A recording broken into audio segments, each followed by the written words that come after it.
할렐루야. 우리 이 시간 다 함께 사랑 시리즈 33번째 시간, 하나님께서 우리에게 주신 말씀 나누겠습니다. 오늘 창세기 18장 23절에서 26절까지 말씀입니다. 창세기 18장 23절에서 26절까지의 말씀, 이 말씀 함께 봉독합니다. 아브라함이 가까이 나아가 이르되 주께서 의인을 악인과 함께 멸하려 하시나이까.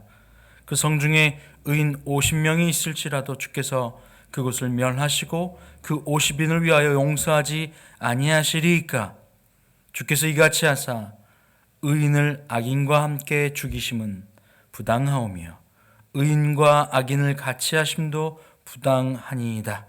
세상을 심판하시는 이가 정의를 행하실 것이 아니니까.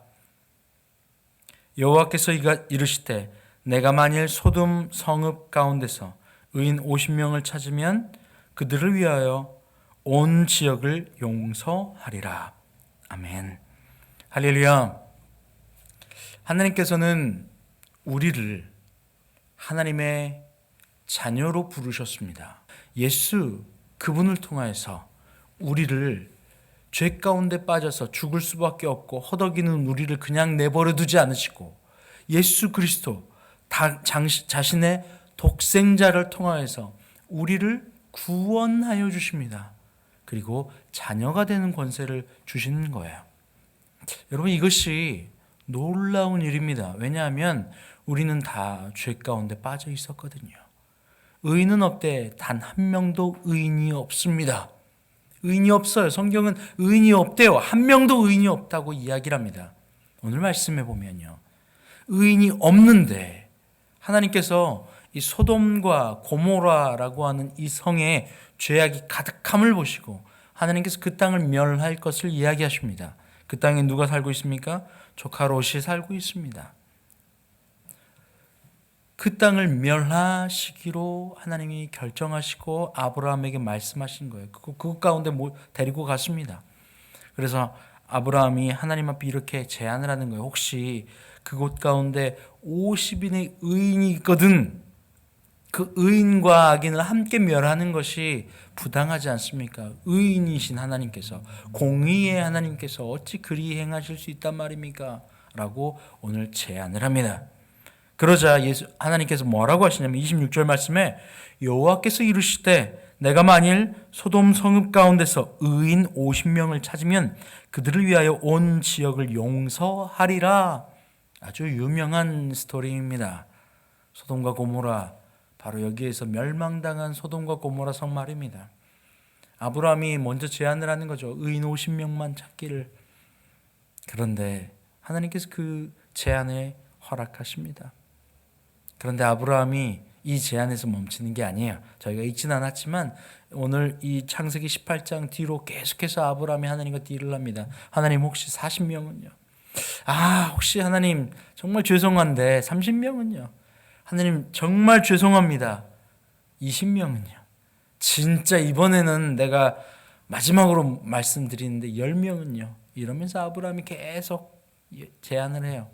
그리고 마지막 10번째 왔을 때 하나님께서 또 이렇게 이야기하시는 거예요. 18장 32절 말씀에 아브라함이 또 이르되 주여 주는 노하지 마옵소서.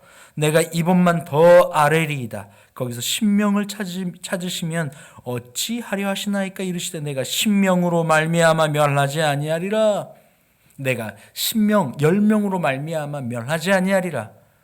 여기까지가 아브라함과 하나님의 딜입니다. 10명을 찾으면 소돔과 고모라 성 안에 말입니다. 큰 도시예요. 그 가운데 10명의 의인 찾을 수 있었을까요? 못 찾습니다. 못 찾아요. 왜요? 왜냐하면 의인은 없기 때문입니다. 의인이 없어요. 의롭게 되는 방법이 여러분 너무나도 인간의 힘으로, 인간의 방법으로 의롭게 되는 방법이 없습니다. 그럼에도 하나님께서는 그 의인의 기준을 낮추셔서 하나님을 섬기고 하나님 앞에 올바로 행하는 그 사람, 바로 그 사람이 의인이길 원했어요. 그런데 찾아지지 않습니다. 잠언 10장 11절에 보면요, 의인의 입은 생명의 샘이라도 악인의 입은 독을 머금었느니라. 의인을 정의하고 있어요. 의인은 어떤 사람이냐면 그의 입은 생명의 샘이래요. 그의 입에서 뭐가 나온대요? 생명이 나와요. 그런데 악인의 입에서는 뭐가 나온대요? 독을 먹으면 어떻게 됩니까? 죽습니다. 독을 먹으면 어떻게 돼요? 죽죠. 입을 벌리면 독을 머물었으니까 입을 벌리면 어떻게 될까요? 독을 내뿜게 되겠죠. 그 안에 든 것이 밖으로 나온다고 했어요. 의인이 그 안에 생명을 가지고 있으면 그 생명이 입으로 나올 거예요. 그래서 그 사람이 의인인지 악인인지를 구분하는 가장 쉬운 방법은 그의 입술입니다. 그의 말이에요. 불평과 불만과 염려와 걱정 혹은 헐뜯고 미워하고 시기하고 질투하는 이 모든 이야기들이 바로 악인의 모습이에요. 독을 입에 머금고 있는 모습 말입니다. 잠언 10장 31절은 계속해서 이렇게 이야기합니다. 의인의 입은 지혜를 내어도 패역한 혀는 배임을 당할 것이니라. 지혜, 생명, 바로 이것이 의인이 가지고 있는 특징입니다. 의인이 가지고 있는 캐릭터이기도 합니다.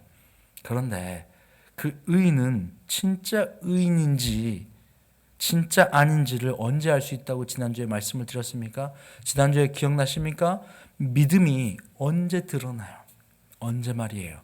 어려운 환경과 시험을 만났을 때 그 시험 앞에서, 풍랑 앞에서 우리가 믿음이 있는지 믿음이 없는지 바로 이것이 드러난다고 말씀드리지 않았어요? 시편 34편 19절에 의인은 고난이 많으나 여호와께서 그의 모든 고난에서 건지시는도다.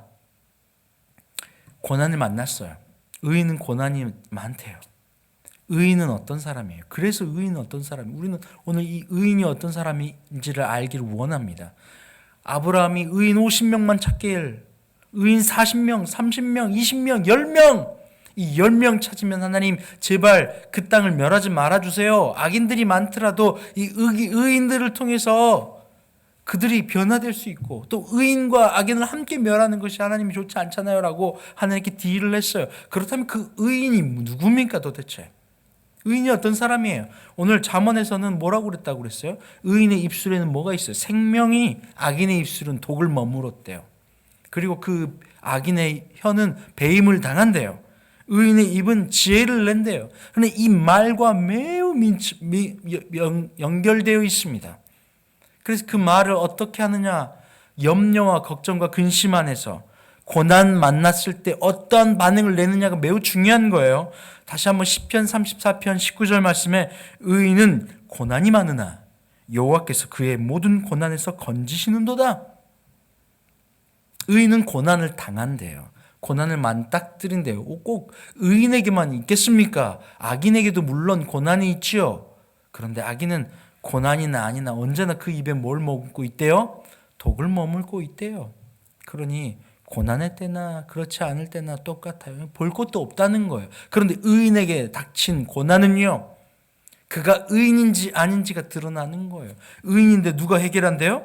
모든 고난에서 여호와께서 건지신대요. 그러니 어떻게 돼요? 고난을 만나거든 여호와께서 건지실 테니까 내가 고난에 집중할 필요가 있습니까? 없지요. 내가 이 환경에 집중할 필요가 있습니까? 없지요. 왜요? 그에게 믿음에게는 뭐가 있습니까? 여호와께서 이 모든 고난을 건져내실 거라고 하는 믿음과 확신이 있기 때문에 고난과 맞닥뜨려 싸울 시간이 없는 겁니다. 그 시간에 뭘 하는 거예요? 여호와 하나님을 향하여 있는 겁니다. 이게 의인입니다.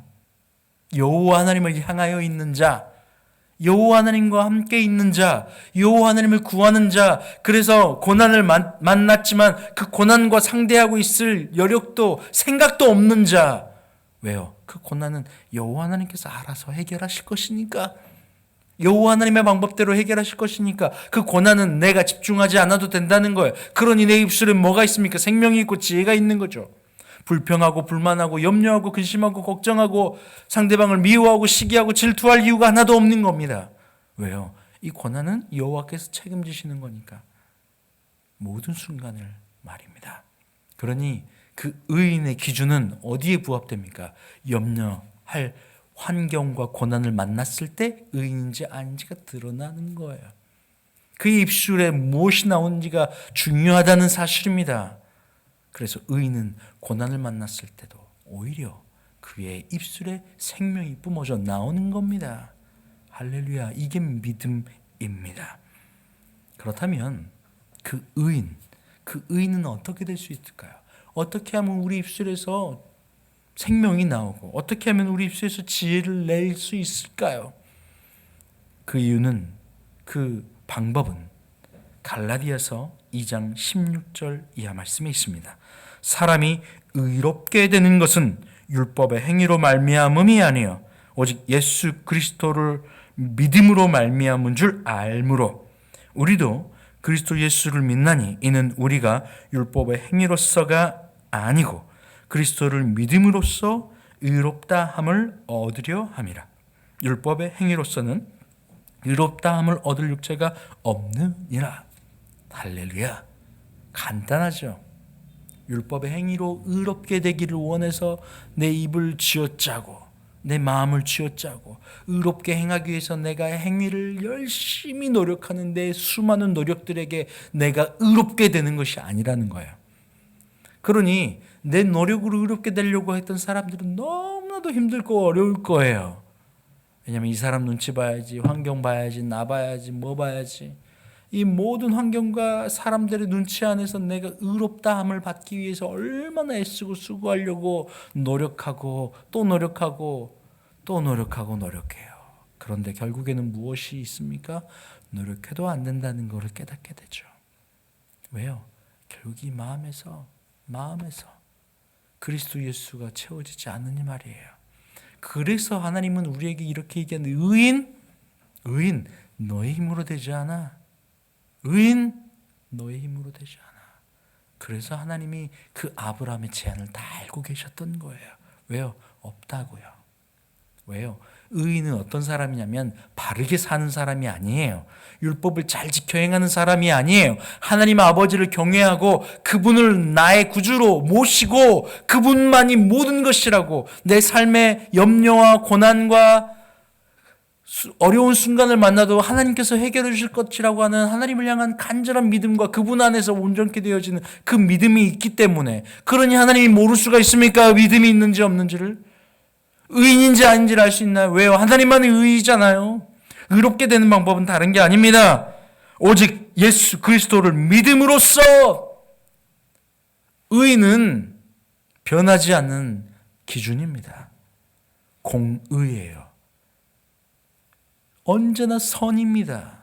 그런데요, 그 선은 하나님 한 분밖에 없어요.